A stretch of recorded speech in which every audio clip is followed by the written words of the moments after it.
रायगड, महाराष्ट्रासह देश विदेशातील ताज्या बातम्या पाहण्यासाठी मॅक्स इंडिया लाईव्ह चॅनलला सबस्क्राईब करा आणि बेल आयकॉन दाबायला विसरू नका. पुन्हा एकदा आक्रमक झालेले आहेत. काय स्थिती सध्या? हे छत्रपती शिवाजी महाराजांचं स्मारक जे गेली वर्षभरापासून प्रतीक्षित होतं, अत्यंत घाणेरड्या कापडाने बंदिस्त असलेला महाराजांचा पुतळा अमित ठाकरे साहेबांनी 2 दिवसापूर्वी खुला केला. विधिवत पूजा केली, स्वच्छता केली.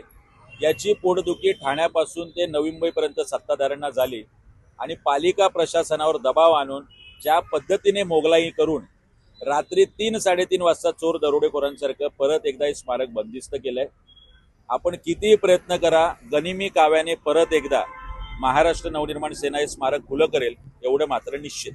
बीजेपीकडनं असं बोलत होतं कायदा हातात घेत आहेत, निवडणूक बीजेपी वाल्यांवरती डास मारल्याचे सुद्धा गुन्हे दाखल नाहीयेत. महाराजांच्या सन्मानासाठी असे अनेक कायदे आणि असे अनेक गुन्हे घ्यायला निश्चितपणे आम्हाला अभिमान आणि गर्व आहे. पुढची भूमिका काय असेल? 100% गनिमी काव्याने जर या स्मारकाचं लवकरात लवकर अनावरण झालं नाही, लोकार्पण झालं नाही, महाराष्ट्र नवनिर्माण सेना परत एकदा गनिमी काव्याने हे स्मारक खुलं करेल.